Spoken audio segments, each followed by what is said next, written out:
Bonjour, ici CryptoAli, j'espère que vous allez bien. Alors, tel que promis, on va faire une vidéo sur l'attaque sur le registre du XRP qui a eu lieu.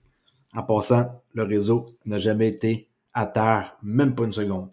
Alors, ceux qui font des mauvaises nouvelles, comme par exemple eux, qui est Arnaque Papal, mais en français c'est Scam Daddy, bon, c'est faux là. Alors, ici, ils essaient de promouvoir leur propre page.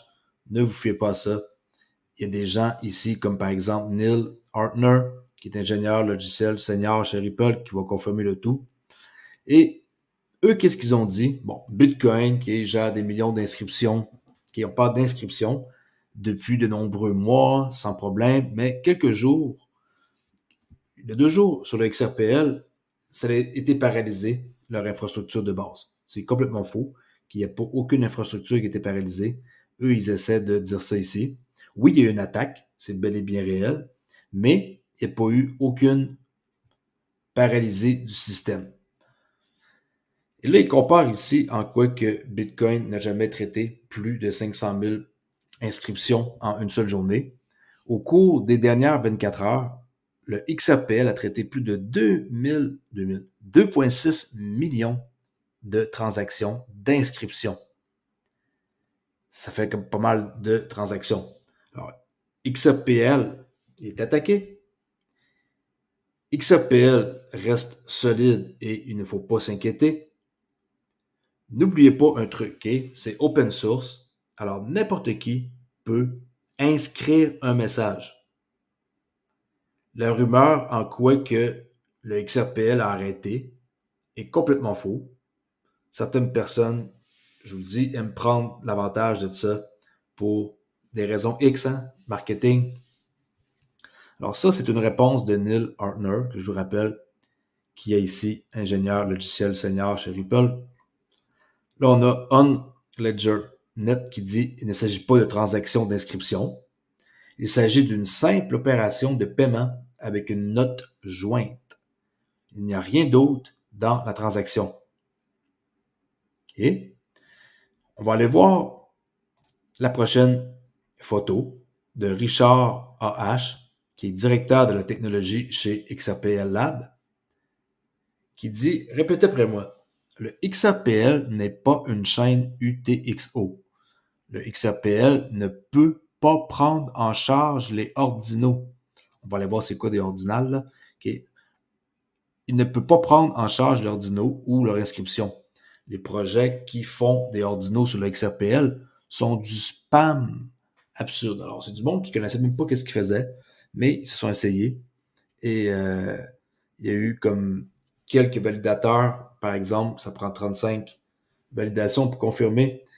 On va voir dans une image qu'il y a eu, à l'occasion, pendant quelques secondes, un validateur, 2, 3, 4, quelques-uns, qui ont manqué comme une tâche. Il n'y a rien de grave là-dedans. Okay? Alors ça dit ça pour les ordinaux. Les ordinaux, c'est quoi? On va voir c'est quoi exactement. Qu'est-ce que les inscriptions ordinales?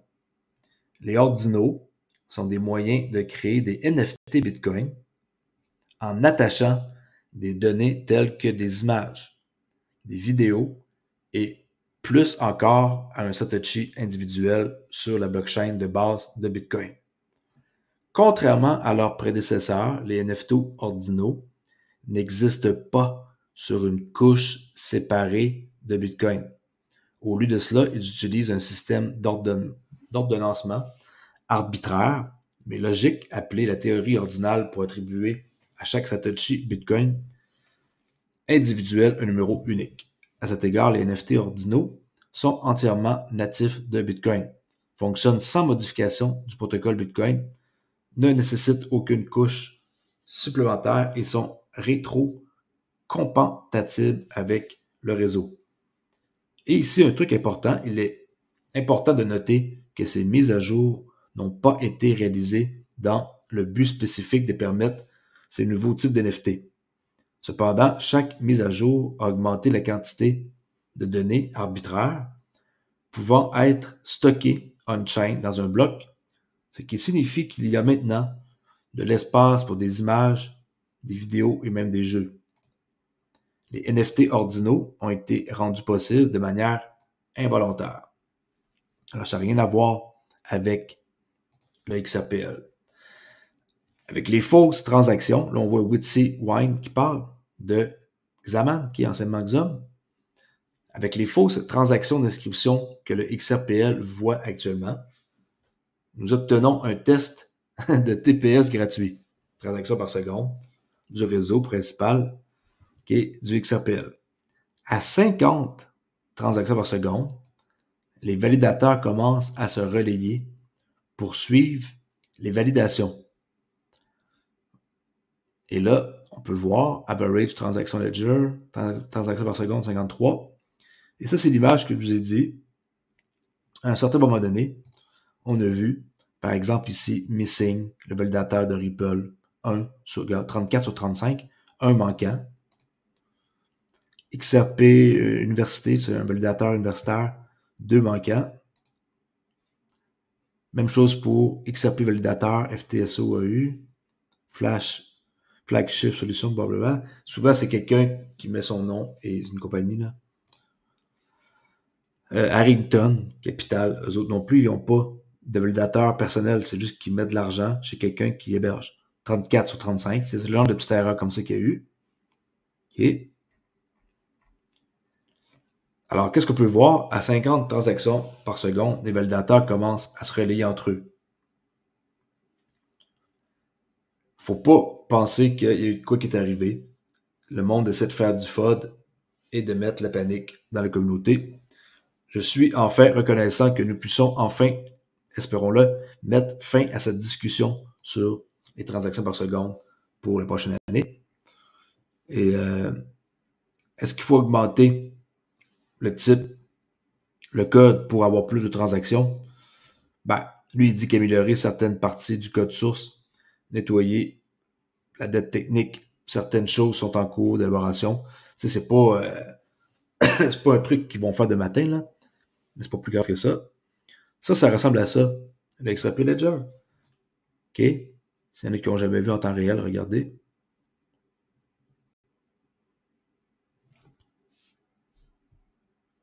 Je répète, les rumeurs en quoi le XRPL a arrêté de fonctionner est complètement faux. Certaines personnes essaient de prendre avantage de ça. Et bien sûr, c'est qui essaie de prendre avantage? Les Bitcoin maximalistes. Ça, c'est clair.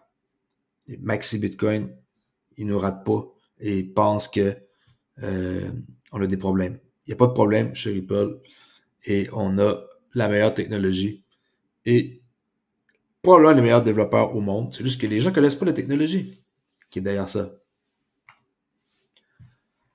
Ça, c'est un validateur qui s'appelle VET. Okay? Il y a un UNL, validateur. Et il dit ici, soyez prudents et restez à l'écart de cela. Ils n'ont même pas pris le temps de comprendre le XRPL. Ceux qui ont fait ça, on va les voir tantôt, c'est qui, je vais vous montrer. Leur compte était déjà suspendu, là. Ils n'ont même pas pris le temps de comprendre le XRPL et de bien adapter les inscriptions. Aucun indexeur open source n'est publié.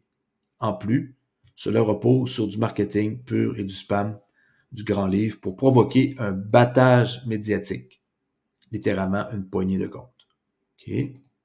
Cryptoary, qui nous montre une réponse que David Schwartz avait dit au mois d'avril. Nous avons désormais davantage de résultats de performance parce qu'on a eu un test gratuit. Et lui, il dit qu'on n'a jamais vu dans toute l'histoire du XRPL 1500 transactions par seconde. Ça peut aller bien plus que ça. Là. Dans le privé, apparemment, ça peut aller jusqu'à 100 000 transactions par seconde. Je vous dis 100 000. Pour le public, 1500, c'est plus que ça maintenant. Ça a augmenté à 3250, je crois. Alors, lui, il soupçonne que ça pourrait faire 1500 transactions par seconde. Ils mettent beaucoup plus que qu'est-ce que ça peut faire. Là. Pourquoi avoir autant? 50 transactions par seconde, c'est en masse. Bitcoin, c'est 7 transactions par seconde. Alors, lui, il dit que ça pourrait 300 à 500 probablement être capable de soutenir le réseau. 300 à 500 transactions par seconde. Là, on a eu 50, puis le monde s'affole. Il faut arrêter de quand même partir en peur. Hein? 53, puis le monde part en peur. Bon. Que voulez-vous? C'est comme ça que ça fonctionne. Ça, c'est le compte qui a été suspendu. XRPS_Ripple. C'était ça leur logo. OK? Puis, faites attention, faites pas affaire avec eux. Ça, c'est clair. Et rien de spécial à dire d'autre que ça. C'est pour vous dire que, ça, c'est David Schwartz en passant. Imaginez qu'il a été à une rencontre et ça disait d'être dans la thématique des 80. Lui a compris la température. Alors, il s'est habillé en conséquence. Il est arrivé là-bas habillé de même, imaginez-vous donc. Alors, il a fait une espèce de photo et là, maintenant, je pense que ça va faire le tour de la planète. Ça s'est passé il y a une semaine, là. Et probablement, ça va être un NFT ou un truc du genre. Assez comique. Regardez comment il est habillé. Les gens parlaient de la température, pas des années 80. Okay, 80 Fahrenheit, pas les années 80. Que voulez-vous? On peut être brillant, mais faire des erreurs. Hein? Okay. Je vous rappelle, le prix du XRP 65 centimes 47, on a une montée depuis tantôt. Alors, il y a le spécial à dire. XRP, Ledger, l'attaque, mise à jour. Si vous comparez, par exemple, envoyer un NFT sur Bitcoin, en faisant ça, si on compare au XRPL, nos frais, ils ont augmenté de quoi? 4 zéros après la virgule à peut-être 2 zéros après la virgule pendant quelques secondes. C'est pas la fin du monde. Bitcoin, quand ils ont eu une attaque sur leur réseau pour les NFT, les frais, ils ont augmenté de 30 à 50 $ en moyenne. Alors, 30 à 50 $ de frais de transaction ou moins d'une demi-cent pour quelques secondes. Alors, comparez la technologie Bitcoin, qui n'a pas d'allure, avec leur futur, qui n'a aucune façon de faire évoluer ça à un niveau supérieur. On compare une Honda Civic à une Ferrari, là. OK? Alors, c'est tout. That's it. Il n'y a rien de spécifique à dire d'autre que ça. Si vous voulez plus d'informations, suivez ma chaîne et ne faites pas confiance à des sites ou des pages telles que Scam, Papy Scam, je sais pas trop quoi là en anglais, là, ça, si je le mets, ça veut dire quoi? Scam Daddy, qui dit que les inscriptions ont fait plus de 80% des transactions de volume. Ben, comment? Qu'ils ont le regret d'informer que la communauté, maintenant, là, il faut faire un peu nos recherches et il n'y a rien de mieux que de commencer sur ma chaîne pour vous mettre au courant. Abonnez-vous, CryptoAli, toujours gratuit, forum gratuit sur CryptoAli, ainsi qu'un autre forum gratuit, TraderAli. Comme vous pouvez voir, je n'ai pas beaucoup de voix ce soir. Je suis toujours affecté par une espèce de inspection de voix. Alors, je vais faire une vidéo courte pour cette fois-là. Peut-être la prochaine va être de 40 minutes par contre. Merci de m'avoir écouté et je vous dis, faites attention. La crypto, il y a beaucoup de monde qui sont mal intentionnés et qui vous veulent juste du mal. Moi, je suis du côté des bonnes personnes. Suivez-vous à moi, je vais vous donner des bonnes informations et vous pouvez venir en discuter sur mon Discord, CryptoAli. Merci, au revoir.